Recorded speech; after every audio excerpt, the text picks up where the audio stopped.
Duterte, Republic of the Philippines. Para sa pagbabago, awa na ang May I call on Presidential Lingkod Bayan awardee Dr. Mario V. Capanzana for the invocation. Let us put ourselves in the presence of God. O God, you are the source of life and peace. Praise be your name forever. We know it is you who turns our minds to thought of peace. Hear our prayer, because your power changes hearts. God of all nations, we thank you for the moments of triumph, despite the challenges we face as a nation. Enlighten us so that brothers and sisters begin to speak to one another. Those who were estranged may join hands in friendship. May God bless and protect the leaders of our nation and all those who exercise authority in keeping with our laws. As we move on with our events today, the awarding of outstanding government workers strengthen us so that we will continue to persist in serving our fellow Filipinos and always keep in mind that foremost, we are public servants. Tulungan po ninyo kaming isa-isip, isa-puso na sa lahat ng pagkakataon, Diyos at bayan muna bago ang sarili. Please free our hearts from discord, strife and contention, and grant us harmony, goodwill, peace, concord, and mutual understanding. We pray for this in the mighty name of God. Amen. Please take your seats. Good afternoon.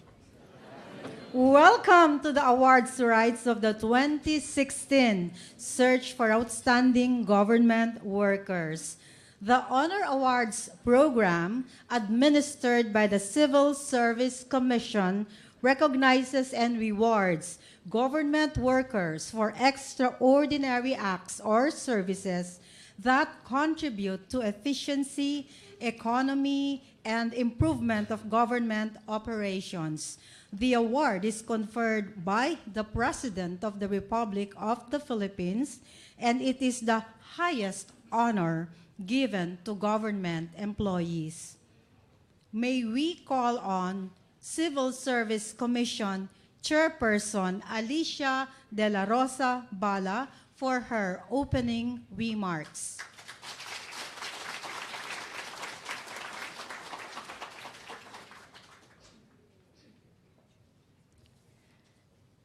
President Rodrigo Roa Duterte, honored guests, ladies and gentlemen, good afternoon, assalamu alaikum.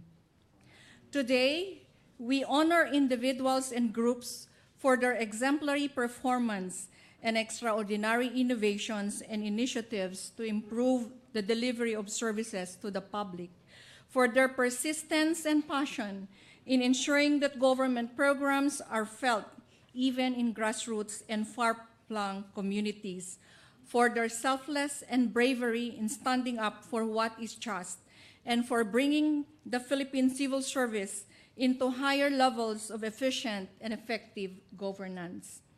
Ang mga tatanggap ng parangal sa hapong ito, sila ang mga may malasakit sa kapwa at pagmamahal sa bayan. Sila ang malingkod bayani at nagsilbing mukha ng pagbabago na isinusulong ng ating mahal na Pangulo. Sila ang mga nagbigay ng serbisyo higit sa tawag ng tungkulin at pinanatiling malinis at tapat ang kanilang paglilingkod sa pamahalaan.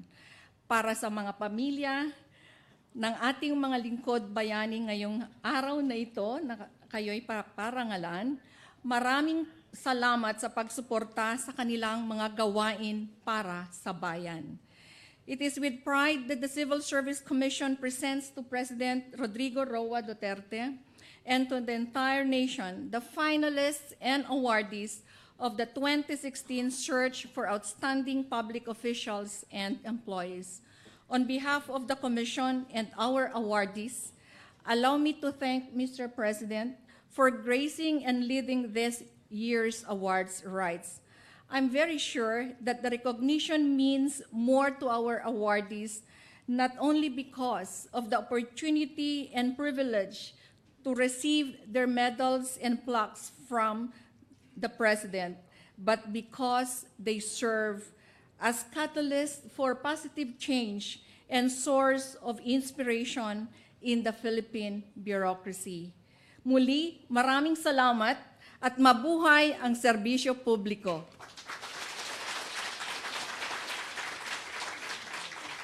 Thank you, Chairperson Bala. We will now proceed with the conferment of the Civil Service Commission Pag-asa Awards.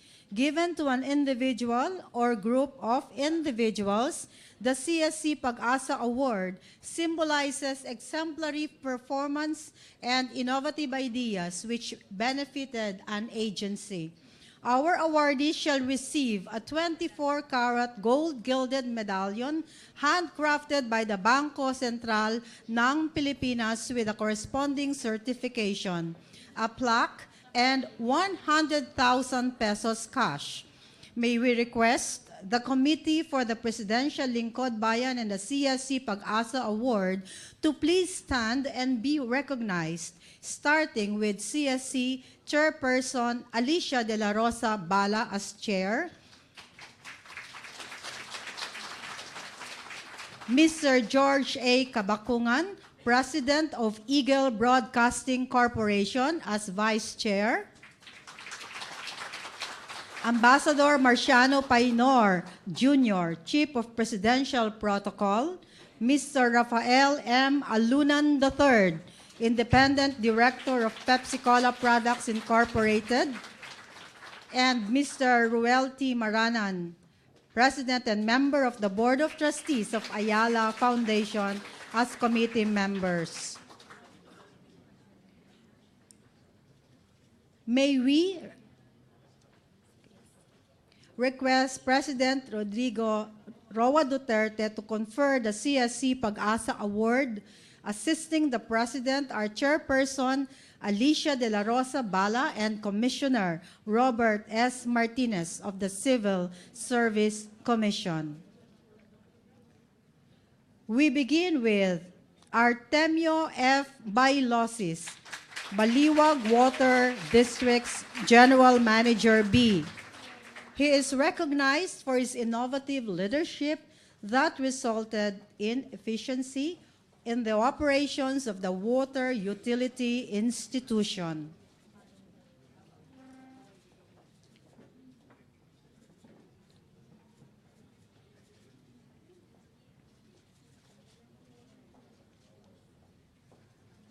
Thank you. Head Teacher 1, Maria Corazon A. Rubio of the Lucena City National High School, School Division of Lucena City. She was instrumental in helping students with special needs finish secondary school through Project IDEA, a responsive instruction intervention.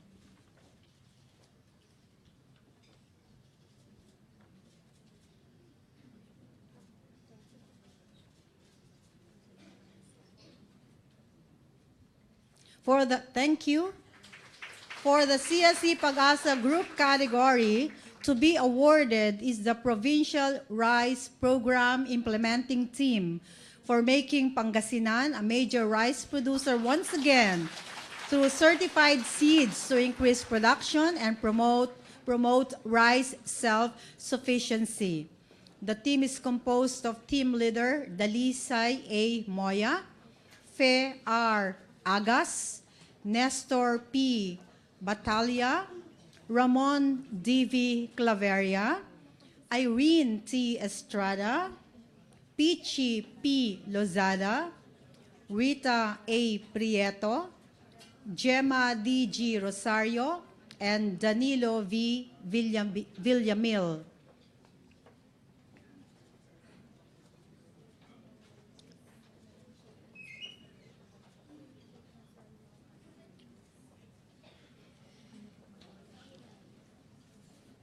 Joining them are their family members.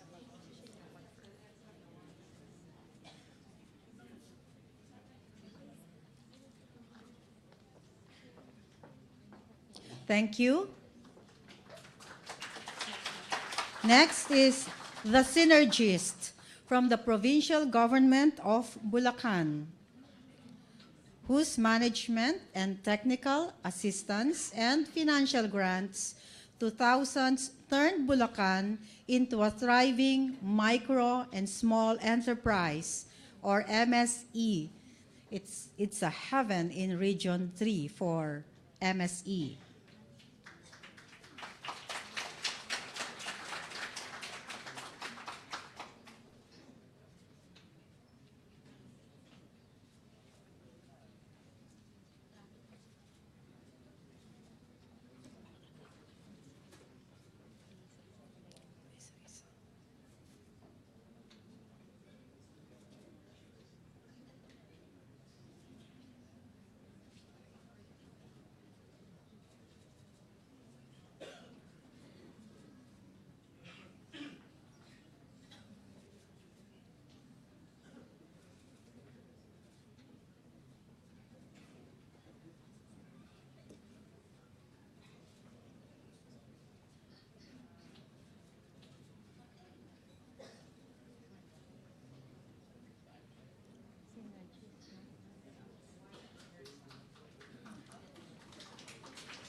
Thank you.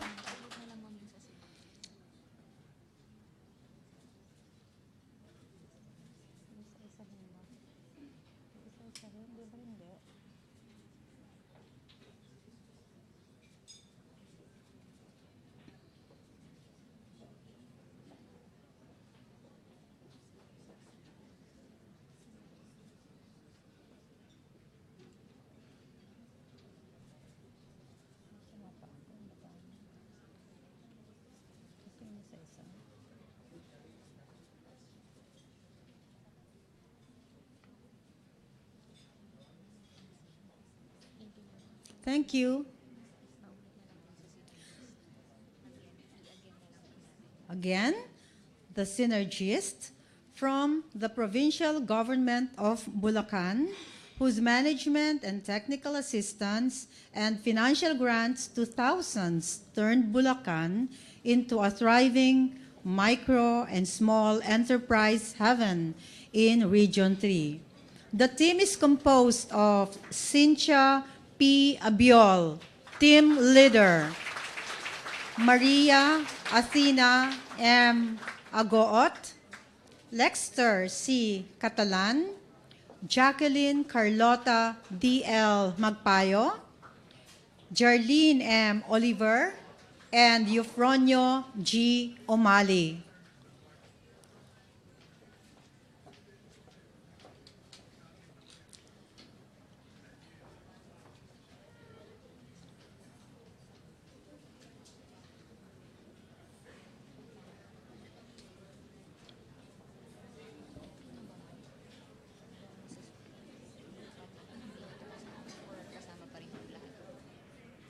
Kasama kasi ibang... Pwede ko na ito-congratulate. Congratulations to the 2016 CSC Pag-asa awardees.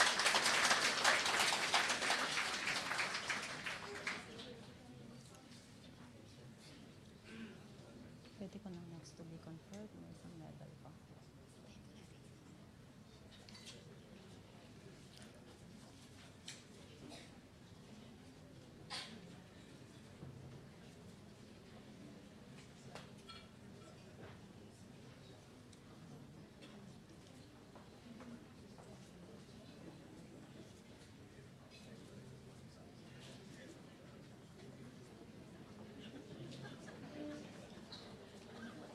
Thank you. Next to be conferred is the Dangal ng Bayan Award for performance of an extraordinary act of public service and consistent demonstration of exemplary ethical behavior under Republic Act Number 6713, the Code of Conduct and Ethical Standards for Public Officials and Employees. The Dangal ng Bayan awardees will receive a trophy designed by national artist for sculpture Napoleon V. Abueva, a gold gilded medallion by the Bangko Sentral ng Pilipinas, 200,000 pesos cash, and an automatic promotion to the next higher position as prescribed by RA number 6713. The 2016 Dangal ng Bayan Award Committee is composed of CSC Chairperson Alicia De La Rosa Bala and Tanod Bayan Conchita Carpio Morales of the Office of the Ombudsman as co-chairs, Deputy Executive Secretary Alberto A. Bernardo, Office of the President, Commission on Audit Chairperson Michael G. Aguinaldo, and Undersecretary Gloria Humamil Mercado, Office of the President as members.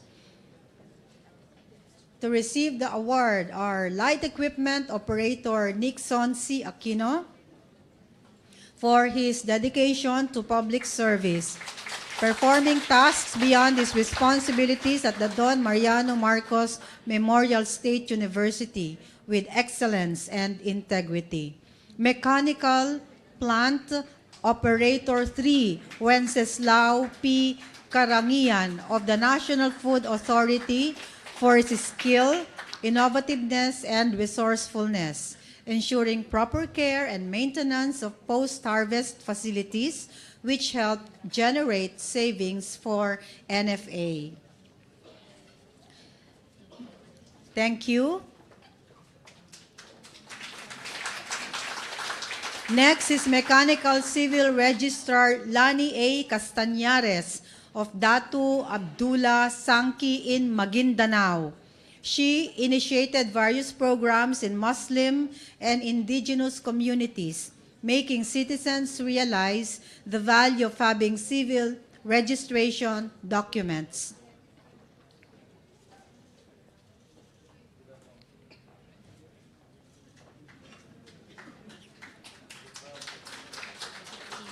Thank you.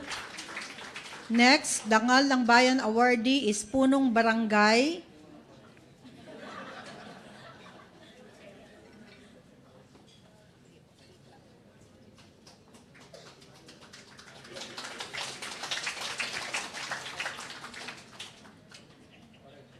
Our next Dangal ng Bayan awardee is Punong Barangay Darwin M. Domingo of Barangay San Lorenzo, Lawag City, in Ilocos Norte. He exemplified responsiveness in looking after the well-being of his constituents, transforming a once dreaded community into a vibrant and model neighborhood.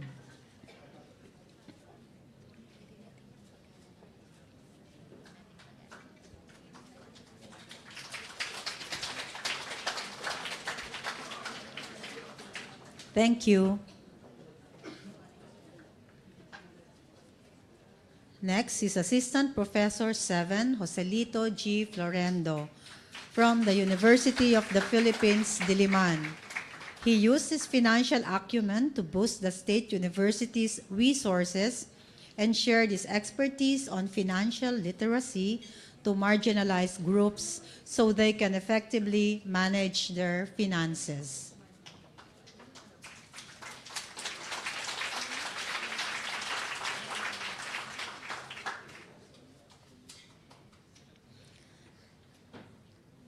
Next is Teacher 1 Rio Ador C. Gabaysen of Dapa Central Elementary School and SPED Center in Surigao del Norte. He encouraged hearing-impaired children to go to school. He inspired them to dream for a better life, persisting in their education.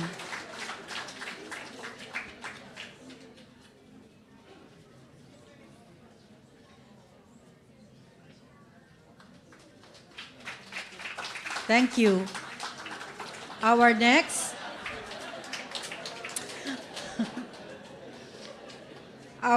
Dangal ng Bayan awardee is Social Welfare Officer 3, Sonia E. Ipang of DSWD Cagayan de Oro City. She took care of children in conflict with the law. Under her watch, the Regional Rehabilitation Center of the Youth saw notable increases in rehabilitation rates. Many have now become responsible and productive citizens. Our next awardee is Local Disaster Risk Reduction and Management Officer 2, Abner O. Lawangen of Tublay, Benguet. He set up DRRM programs in the municipality and engaged indigenous communities in disaster preparedness.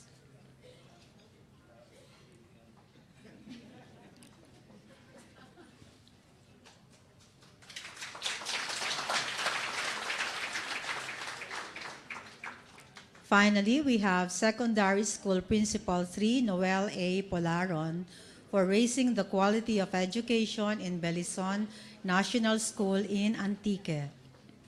He improved the school's curriculum and facilities and made it a hub of culture and arts in the province.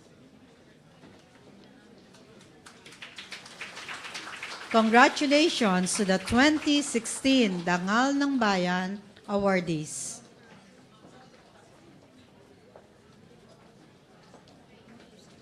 And now, the Presidential Lingkod Bayan recipients. This is the highest award given to a public servant or group of public servants for exceptional or extraordinary contributions that had nationwide impact on public interest, security, and patrimony. The Presidential Lingkod Bayan awardees, individual and group, shall receive a gold-gilded medallion by Bangko Sentral ng Pilipinas, a plaque signed by the President, 200,000 pesos cash, and an automatic promotion to the next higher position. We have 4 individual and 2 groups for the 2016 Presidential Lingkod Bayan Award. They are University Professor Dr. Jose L. Bacusmo for being the catalyst in the transformation of Visayas State University as a premier educational institution in the field of instruction, research and extension, and technology transfer. Director 4, Mario V. Capanzana of the Food and Nutrition Research Institute. He is a key figure in addressing malnutrition. He pushed for the implementation of food fortification programs and nutrition intervention strategies to address macronutrient deficiency in children and mothers. Our next Presidential Lingkod Bayan awardee is Teacher 1, Aida L. Maniego of the Malita, Davao del Sur. She created ripples of change that transformed the lives of the Bilaan community by making education more accessible through opening primary schools and translating ALS models to the Bilaan dialect.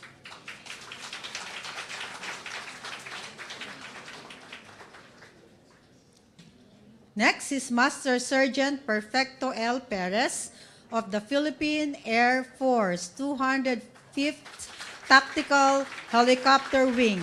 Unselfishly shared his expertise in aircraft repair and maintenance, resulting to high operational aircraft's use in times of national emergency, disasters, and other calamities.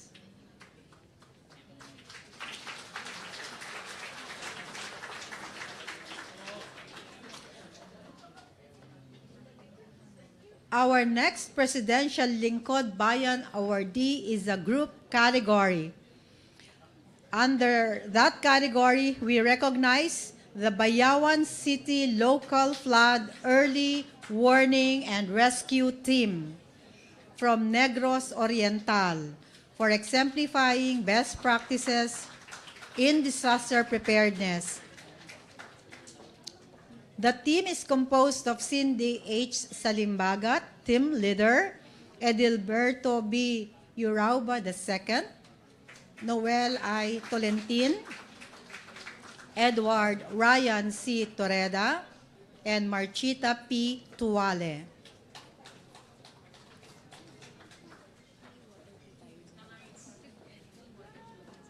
Baka lalo ako, pero okay na.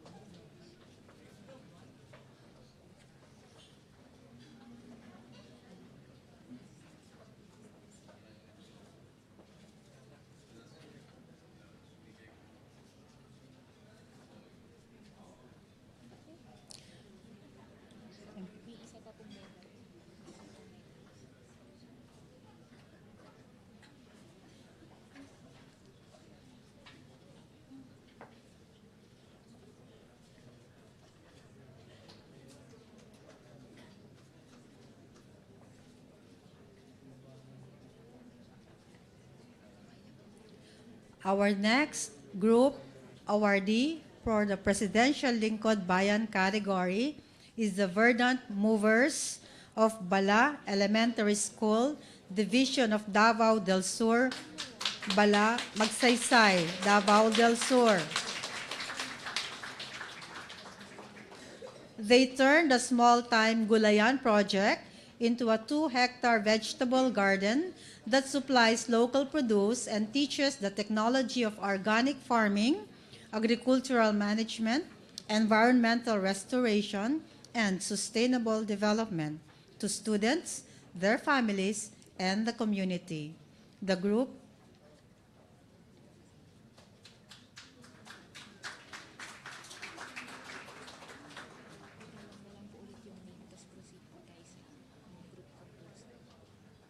Okay. Again, we call on the Verdant Movers of Bala Elementary School. The group is composed of Romana S. Basalan, team leader,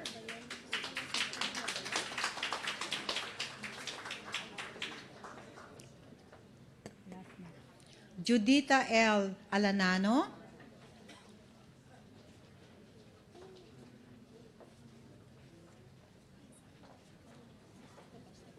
Ruth L. Basco, Rosita C.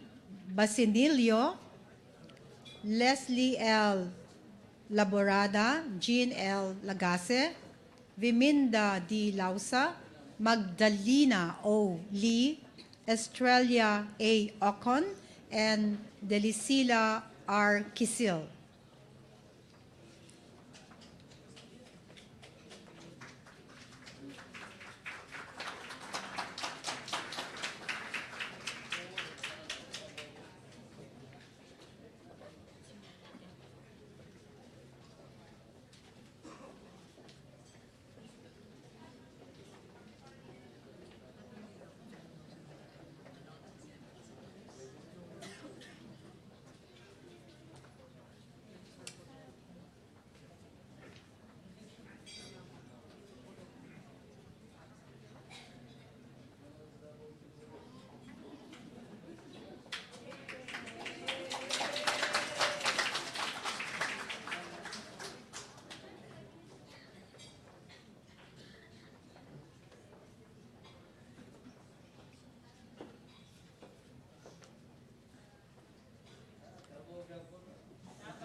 Congratulations to the 2016 Presidential Lingkod Bayan Awardees.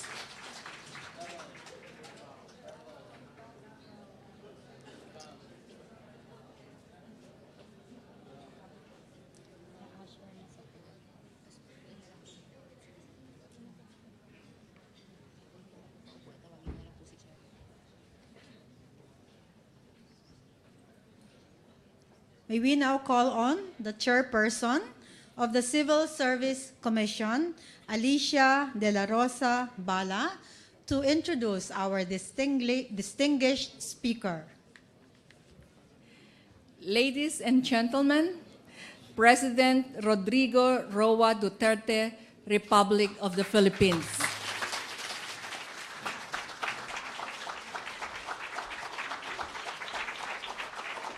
Kindly sit down. Thank you. Sir Rapi, nice to see you. The Executive Secretary, Salvador Midaldia, and the members of the Cabinet, Excellencies of the Diplomatic Corps,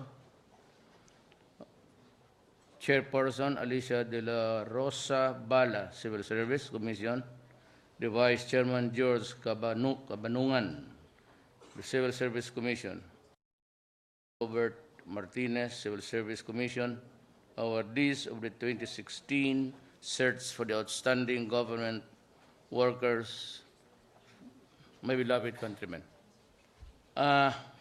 Please accept my congratulations and your extra walking another mile to do something for your fellow men. Meron akong speech dito.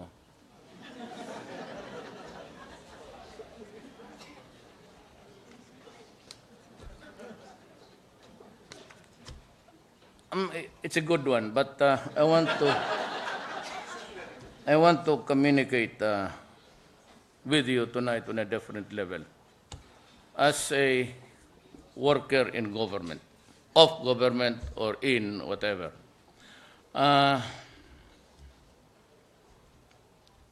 I'd like to repeat my talk with the private sector. My awarding rin kami nga, same. Those people who excel in their lives, to walk the extra mile for their fellow men. Alam mo, sa dormitoryo namin noon, there was this anonymous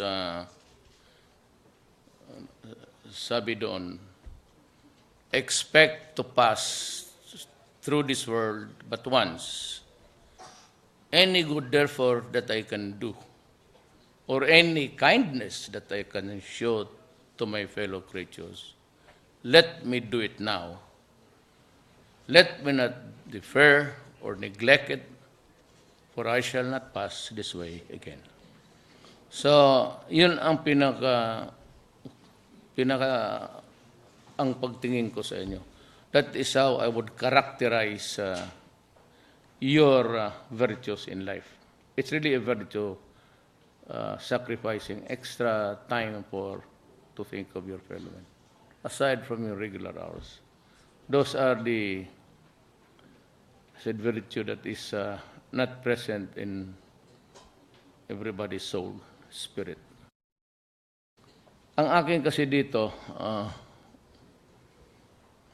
itong problema natin ngayon, ito, pang ano lang ito, bla bla bla bla.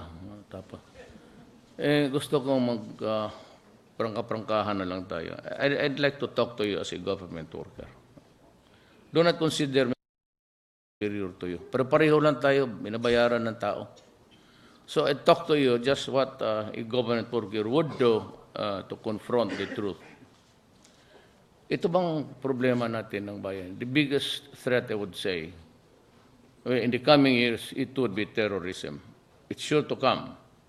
By the time the ISIS loses the land base in the Middle East, they would just go everywhere and everywhere. And alam mo, they have this profound statement that they want to establish a caliphate in Indonesia, Brunei, Malaysia, and the Philippines. Yung may mga maraming Muslim. Wala tayong problema dito sa atin. I'm sure that with Noor, he's out of the country, is collecting kanong ano doon, mga suggestions at the mga datos, ika nga, which he would present to us. But he has agreed to talk. Ang MI naman, we're ready for January. And sabi ko sa kanila, I hope you can finish it at 2017. Or at least kung magkaisa tayo, then we have to concentrate on the economic side of our governance. Ang problema lang sa atin yun is yung, sabi ko, yung maute pati yung Abu Sayyaf. They do not have that kind of patriotism na yung tinuturo natin sa eskwelahan. Pero frankly, I would tell you that what started in Mindanao was an ISIS or a Abu Sayyaf thing. It was an awakening of their historical heritage. And you know, before Magellan landed, about 100 years earlier, in Sulu, Mindanao, Islam na. I mean, there were already, walang ibang tao doon except the Lumads, yung nasa bukid talaga, na hindi naman bumababa noon. At yung mga hindi inabot ng mga conquistadores. But when they really tried to subdue Mindanao, nothing happened. Because hindi nila pa mapasok yung loob ng Mindanao. May poste kasi. And the post was itong Islam. So, but okay tayo in the days to come, for as long as they want to talk to us, it's fine. Rather than really fight even a day. Ang dito naman sa mga Communist Party of the Philippines, I'd like to thank them for even agreeing to talk. So by agreeing to talk, we can have the ceasefire, and I hope it would continue until it is really finished to everybody's satisfaction. Na sana, huwag na muna, sinabi ko sa lahat, na everybody listening sa buong Pilipinas, we are covered live, and I would ask the, dandahanan lang muna natin. What really gave rise to this movement in Mindanao was a Muslim, religion, Moro nationalism. Lupa nila. So they were really pushed to the wall and reduced, marginalized lahat ang. But they were in Mindanao first. So that is why ang pinaka-demand nila ngayon is ang federalism. Yun ang pinaka-beres na. Kasi they tried something else. They want to change it to a state. You cannot do that. We will all die fighting, and we would never have peace in this land. Ngayon, pumayag lang sila ng federalism. I just hope that it would pass. Next year, I will appoint the commission members to do the talking and studying and talking to them. Para isa lang kung anong, whatever Ms. Wari brings out here after his trip abroad, fine, and let us talk. Kasi ako, I'm warning you, this is no joke, and I'm not, walang politika dito, I'm not up to anything. If we cannot agree on a federal type of government, there will be no peace in the land. And we will just have to pass on this violence. And with the entry of itong ISIS, all the more it becomes to be a virulent thing in the Republic of the Philippines. Kailang ano ko sa inyo. Now,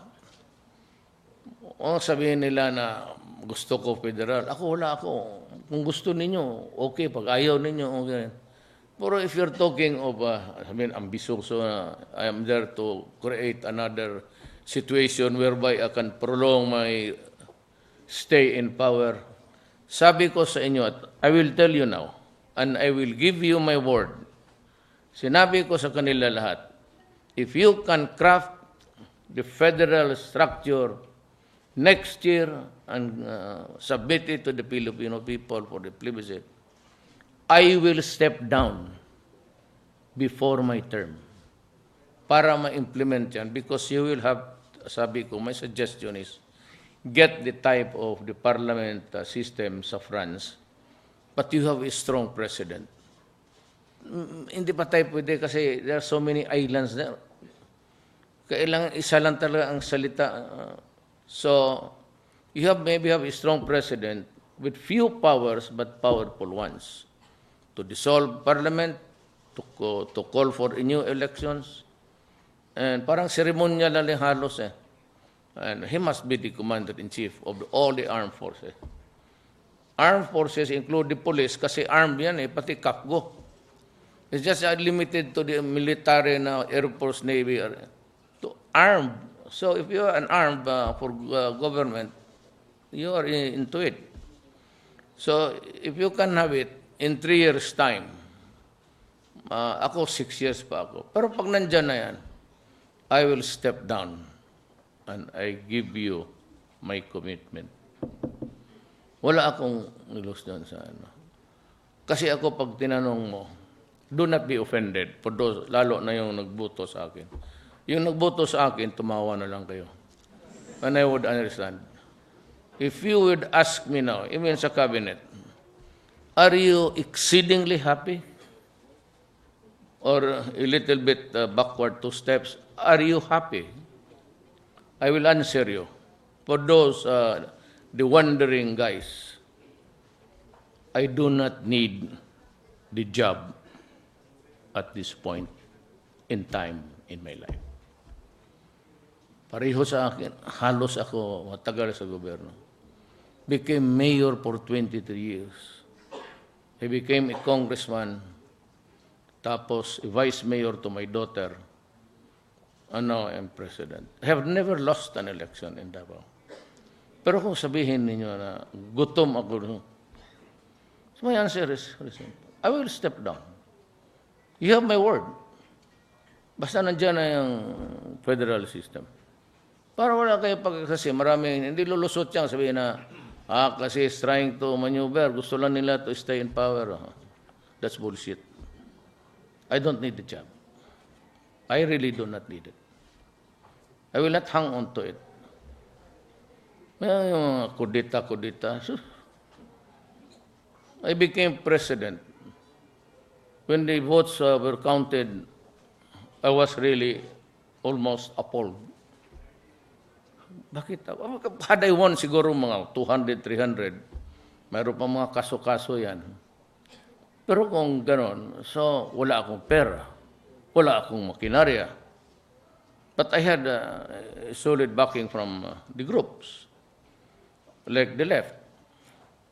Ang left talaga, siya magdi-demonstrate dyan sa labas na, no offense intended. Yung mga yellow mo lang yan. They want me out because maybe they cannot accept defeat. Pero yung ibang, tignan mo dyan sa demonstration, mga komunista, hindi yan papayag. Hindi lang papayag yan. Kasi komunista rin ako eh.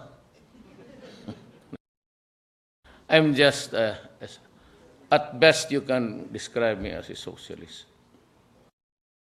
I am not a member of the Communist Party of the Philippines, but I am, kaya yun ang horizon. Ngayon, kaya nga ako, ma'am, I released 1 billion para lang doon sa mga addicts who cannot be provided with rehabilitation facility because kulang. Now, remember, they would say that President Duterte, why does he kill the drug lords? Or why did he just place them in a rehab center? You know, I came to this position midterm. The battle cry nila noon, nung nakatira dito, was bottoms up. Talagang bottoms up. So when I came in, yung lahat ng reklamo, on hold. Walang pera sa mga magnakaw. Kunin ko yung sa agriculture, ilagay ko sa DSWD. Tapos yung sa DND kay Gina. Magyaw-yaw yun hanggang umaga. So, dapat robbing Peter to pay Paul. Hindi mo pwede yan. So, wala talaga akong magawa. And I was at the butt of all the crucifixions. Kung ano-ano lang sabihin. Sabi ko, hindi kasi nila naintindihan. Pero, I do not want to please my enemies with justification. I don't care if they listen to me or not. Even if I'm telling the truth, ayaw mo marinig. That's always the case because people judge best when they condemn. They do not really hear you out. So yan ang problema ko. But next year, what kind of thing na doon sa front? Isang tao lang, kindred soul, Chinese, came here. And he said, I know that you are hard up. Would you allow me to build a facility, a rehab? Wala man akong lupa. Sabi ko, saan natin ilagay ito? And he was asking for a certain hectareage. Sabi ko, sa mga military, open up your camp. Allow the rehabilitation, mga health, DSW to enter and para gawaan ng mga rehab. So this guy went to Fort Magsaysay. You know what? He built a structure that can hold 10,000 drug addicts. Natapos siya, 2 buwan lang, all fabricated. Mag-import siya, walang taxes, walang pre-pre taxes, binayaran niya lahat. Itinayo niya, parang prefab talaga. In 2.5 months, meron tayong rehab. Tapos bumalik siya dito, shook my hand, he left. Wala na. I have not heard from him. Well, yung mga ganon, and like you, but on a different level of vocation, we're trying our best to really do something for the country. Unlike me, a worker, ang problema ko is inabutan ko yung mga drug yan sa panahon ko. Kaya ako passionate na almost obsessed. Kasi 3 million ang sabi ni Santiago. That was the PDEA of about 3 years ago. The incremental increase, really, I would not know how much. Ilan ang nadagdag doon sa 3 years na yun? Because there was really no, iba tayo yung mga police, they were into corruption. Itong, I said that 7 generals had to fire them because they were tainted with drugs. And so yung bago ako umupo, count the killings before I assumed the office. And you would notice that almost every day they were killing 5, 6, 7.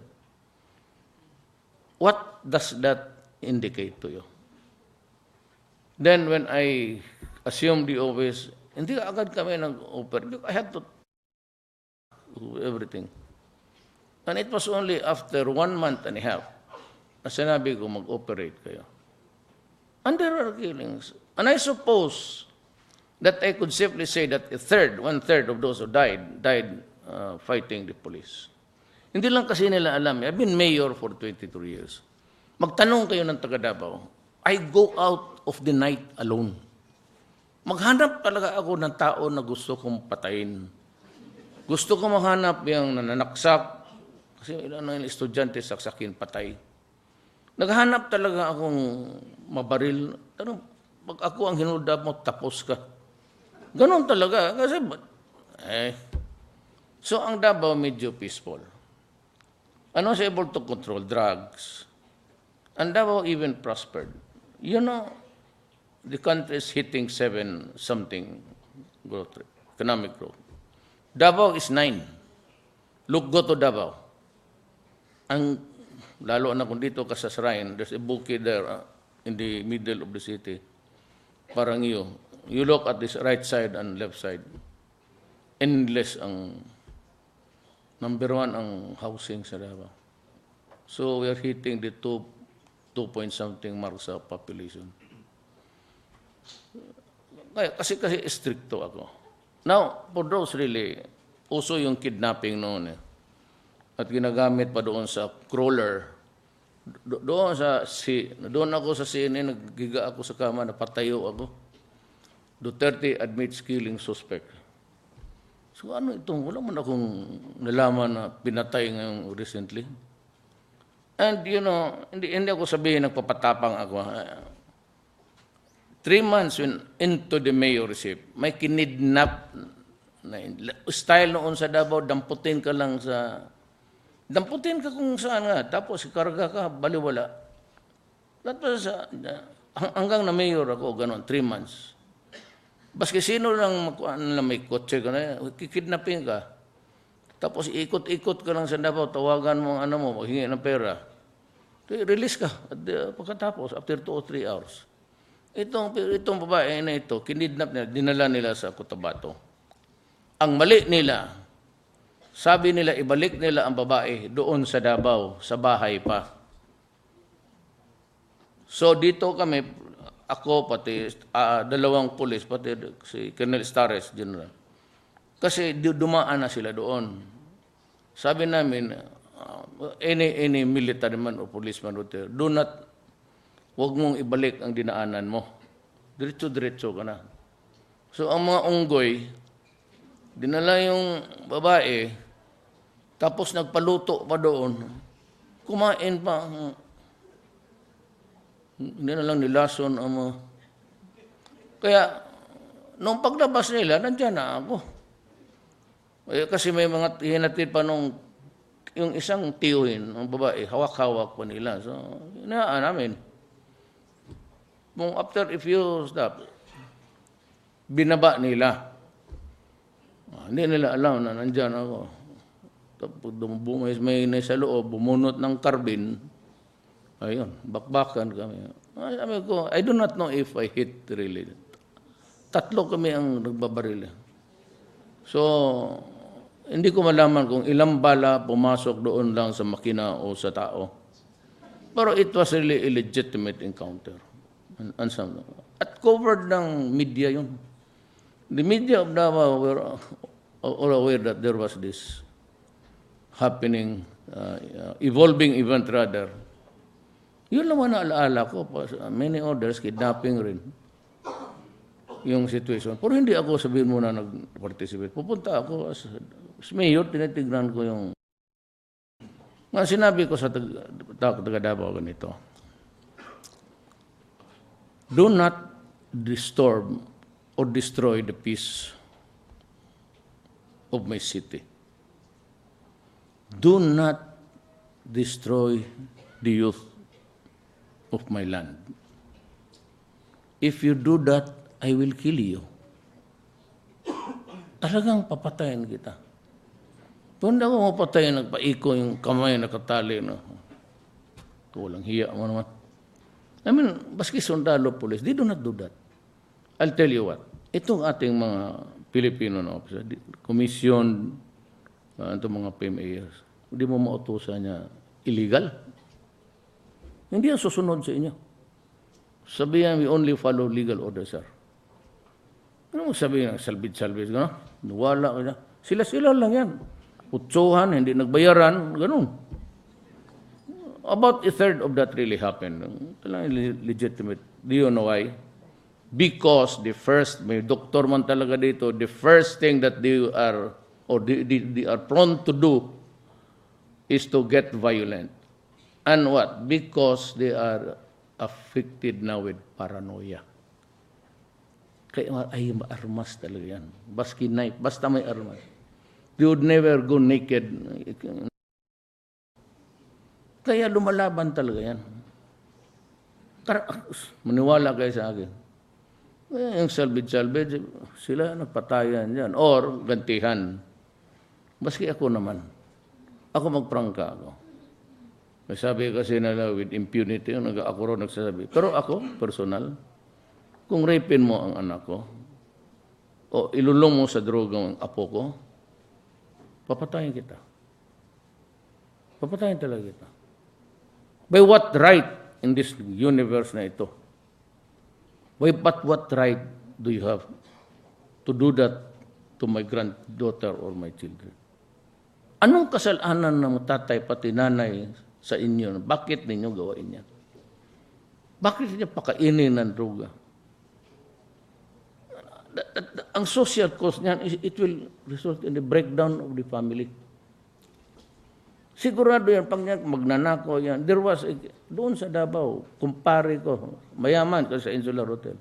He called me because the younger brother was raping the elder sister. We were able to get hold of the 45, hindi sila makalapit. Sabi sa kanya, if I call the policeman, baka mapati ang anak mong babae matay. Sabi ko, tiisin mo na lang. But I could hear the wife inside the car, full blast music, pero nilagay sa doon ng asawa niya kasi sumisigaw eh. Nag-iskandalo na, tulong. Sabi ko, hayaan mo lang. Tama nga. Alas 10, wala, tulog ng buang. Ewan ko, nandoon sa Amerika, pagdagdag ng gulo nila, buti nga. Amerika. Human rights. Sino bang gustong pumatay ng tao? Pilipino? Pero yan, 4 million. Hindi ko nga malaman kung magkano ang gastusin ko. I just released 1 billion to them. Kasi kailangan na sila ng sedative, tranquilizers, and when the monkey starts to play in their back, gumagano na yan. So they had to have a fix.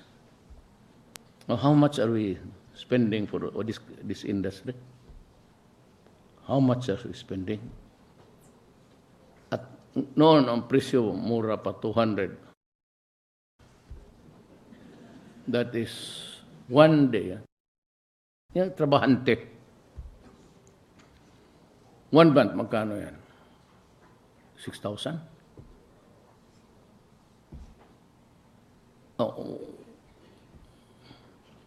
Tapos, times 3. Yung kay muna kay Santiago muna, 3. Huwag mo na yung akin, di pa ako tapos sa taon na to. Times 3, that's 8 billion a month. In 1 year, that's 216 billion industry. Ganon kalala. Bigay mo sa akin.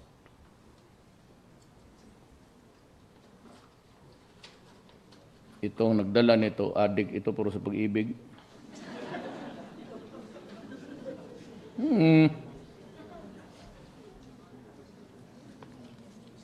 This is the drug industry of the Philippines. I cannot produce proof beyond reasonable doubt. Hanggang probable cause lang ako. Wala dito si Luot.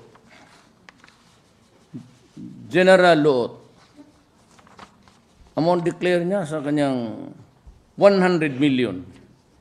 Kasi matyaga daw siya magpabili ng bahay. Hindi daw ang kanya. Tatay itong mga pulis, mga buang.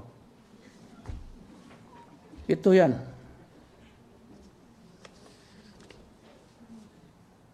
Elected public officials per region.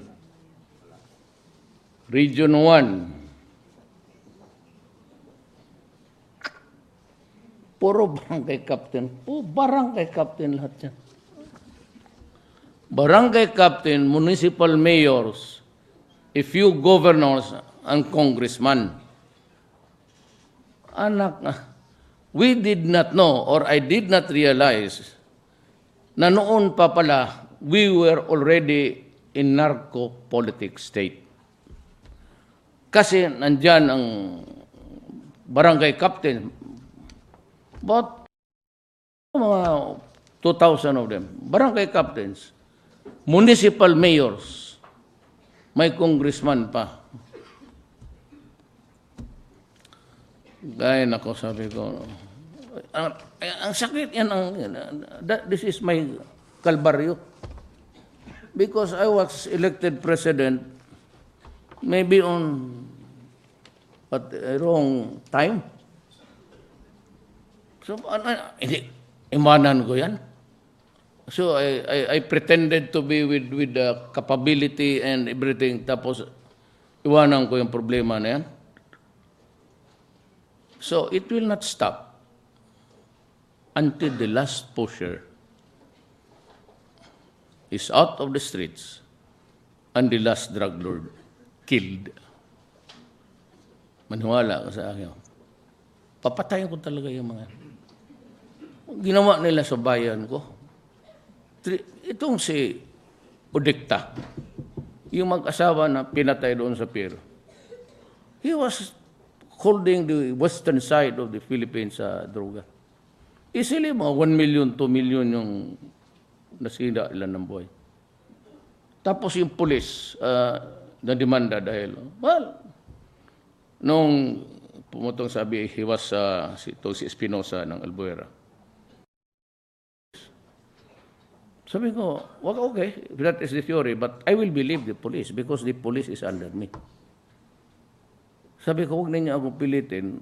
Kung makita ninyo, in contrast, the Justice Department came up with a ruling that says it was a rub-out. Eh kung nakikialam ako, di sabihin ko lang, sundan lang yung istorya ng police. Well, let it stand. Let it file the case. But I have to protect them. Kailangan ko, bigyan ko na abogado, bigyan ko assistance, kasi ang police, the day that they are suspended, wala nang makain yan. You know how much the sweldo ng police? 14,000. In Manila, if you're a policeman, how will you survive?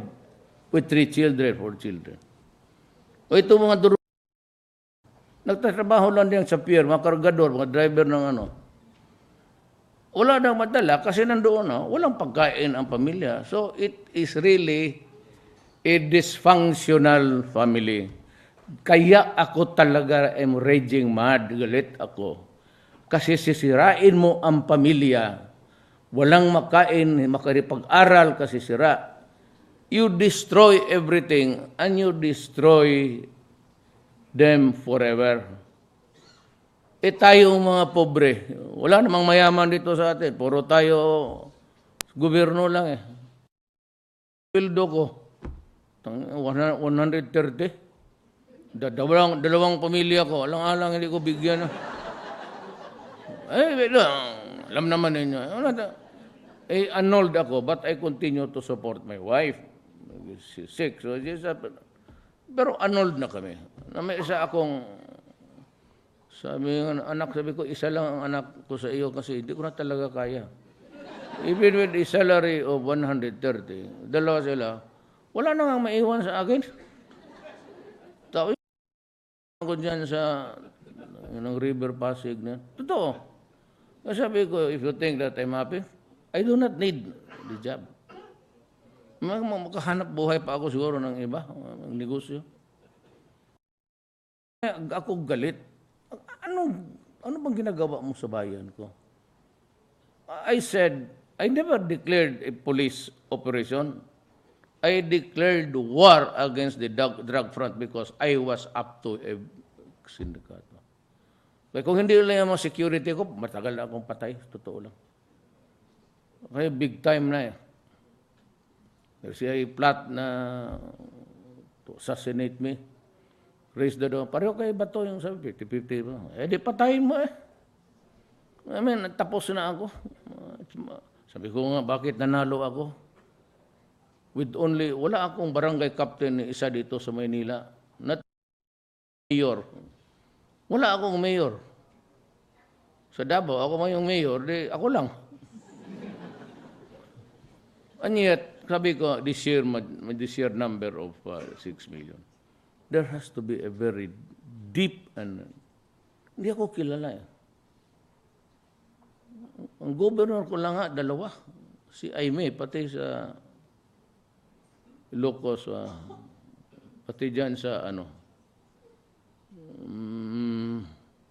basta dyan sa Mindanao. Because she was, once upon a time, the love of my life. Alam mo huwag ka mag-chismis dyan, sir. She's also a governor. Pero wala na, tagal na. But for love's sake, laki ng panalo ko sa probinsya niya. 100,000. Pati sa mga Moro. I won in almost places Moro. Pati sa overseas worker, I got 78 of the total. Doon ako bumawi. But still very... Kaya yan, yung droga na yan has to stop. Because I am not trying to be corny.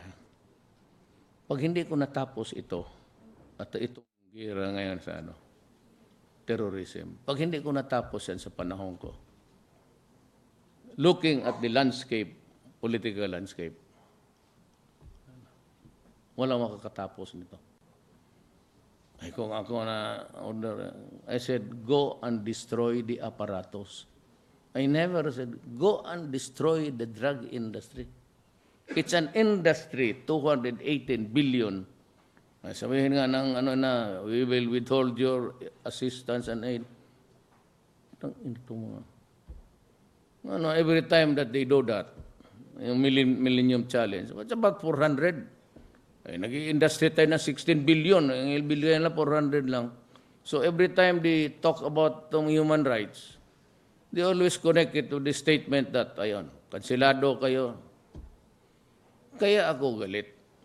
You know, you are trivializing the 4 million problem of this country.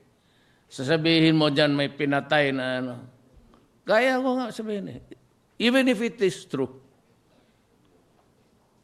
your hearts bled for this son of a bitch destroying my country. You are not only in the business of Shabu. You are destroying my country. And I have declared war against them. Kaya pasensya na lang talaga tayo. They said that they would impeach me. Go ahead. Ang problema. You want to assassinate me? Go ahead. Pero let it be natanggal ako dito sa Malacanang ito na kasi sa graft and corruption. Maybe because I was ousted because I was desperate in helping my country because I love my country. Yan dyan. Huwag mo kung doon. So that is how it is. Kaya yung mga aid, we will get it somewhere. Tsaka hindi na ako tatanggap. Kasi sabi nila, it was just put off. Tell America na ako, yung sponsor ng... You can have your millennium 400 million. China promised me 50 billion. They even... $6 billion available next year. Tapos yung, lahat-lahat na 50 billion. Pati yung trabaho sabi ko, hindi man bigyan si Tugadi ng Congress ng pera. Wala talagang solusyon, sabi ko. There can be no solution sa EDSA if you do not come in. And they have agreed. So at least more than mga 50 billion papasok sila. So I thank China. Sa Amerika wala naman akong away, except that it's a land of hypocrisy. There are about 40,000 Americans killed every year, drug-connected. They supplied arms to those who fought in the cartel. Yung si Oliver North, remember that North that he was sentenced to prison? Yun. Siya yung nagpagador, siya yung nagbigay ng armas doon sa mga Meksikano. Yung oil. Tayo may arbitral. Gusto nila i-push talaga na Bakit ba ako maghanap ng away? If I send the Marines there, they'll be wiped out in just 1 minute. There'll be a disaster. We have no right.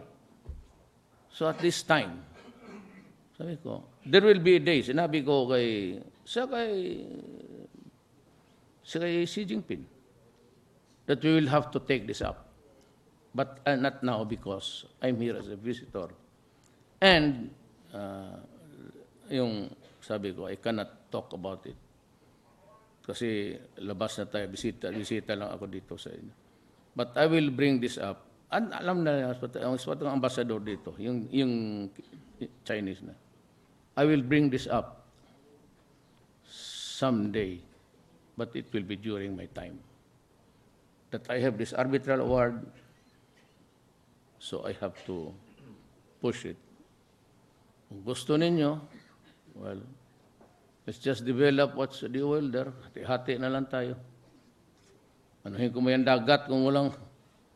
What will I do with the Scarborough Shoal? Swim there every day? For what? To send my soldiers there to die? To nakalutang lahat? Mario Joseph. I'll have just to start with the domestic problem. Pati ngayon, yung iba, kasi mahal na ang druga, wala na, balik na naman sila. You know these guys? They kidnap people, mostly Chinese. They collect the ransom, then they killed the hostage. Ganon ang uso dito. Sabi ko, yan ang gusto ninyo. Sabi ko, what you can do, I can 10 times over. More evil than you. Do not ever believe that you are the only evil-minded in this planet. Marami tayo. Kaya lang, hinto na ako kay... And just a warning. Kasi ganun ang I have tried to save. Maganda ng economy. It's hitting 7. So, huwag na natin sirain and let's just work. No, itong sa drug. Ganito yan May I suggest a way of action? Gusto ninyong hintuin ang patayan o hinto kayo sa drugs? Wala nang patayan. Total, naghinakit lang naman dito yung mga punerarya. Wala tayong pakialam sa kanila. Hintuin lang ninyo yung droga. Kayong nagluluto ng droga. Puta na pag hinto kayo. Mag-inabot ng pulis, magbarila naman kayo. Yung pulis preparadong magipagbarila niya. Sila yung nag-a-attack Hintuin lang ninyo yung droga. good na tayo. Gusto ninyong mamatay, pumasok kayo sa droga. Yan lang. So, I end this up by, maybe also sorry for the raw language, but as I've said, I'm just a worker in government trying to communicate with you kung ano yung, basta na, ganon, auster. Go ahead. I'm telling you again, if you think that I'm happy, I will answer you. I do not need it at this time of my life. Maraming salamat po.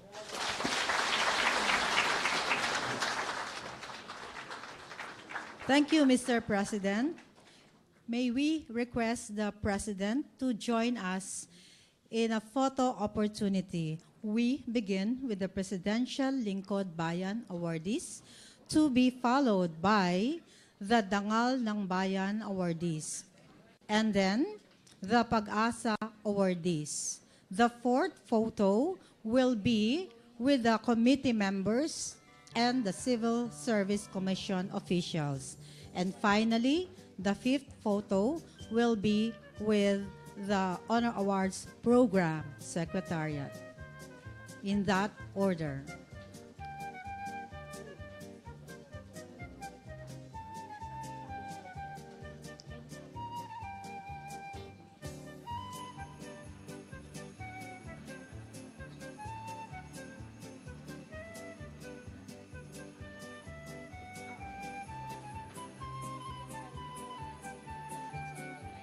So a photograph is being taken.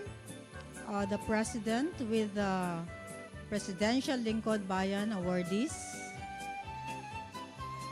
And then to follow is a photo with the thank you to the Presidential Lingkod Bayan awardees. Next, we have the Dangal ng Bayan awardees, who will have a photo opportunity with the President.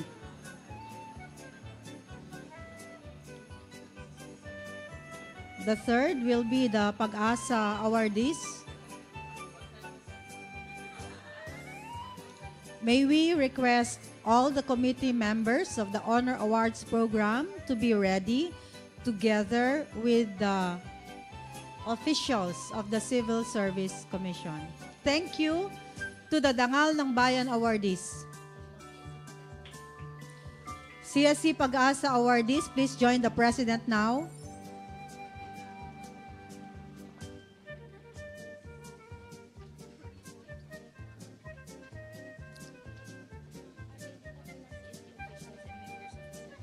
Members of the Search Committee and the Civil Service Commission officials, be ready to be followed immediately by the Secretariat.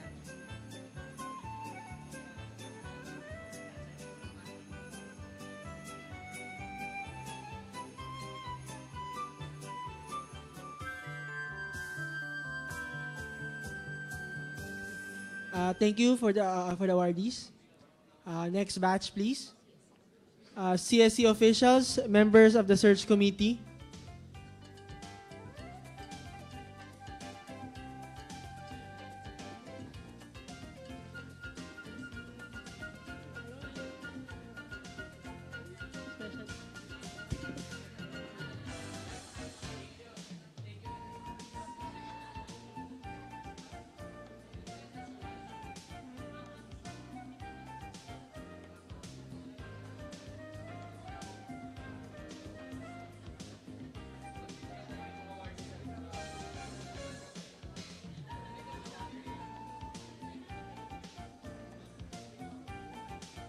Thank you, ma'am, sirs.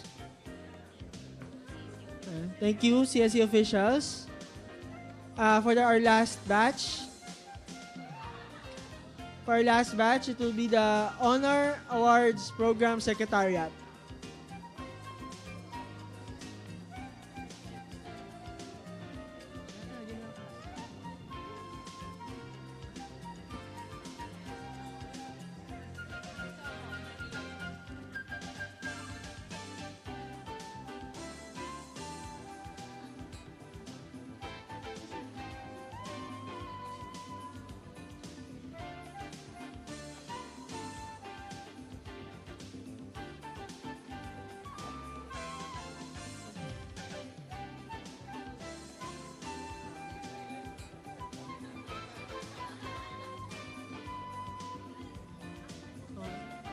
Alright. Thank you, ma'am, sirs.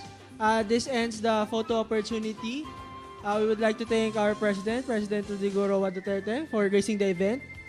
We would like to request everybody to be seated as the President leaves the Heroes Hall.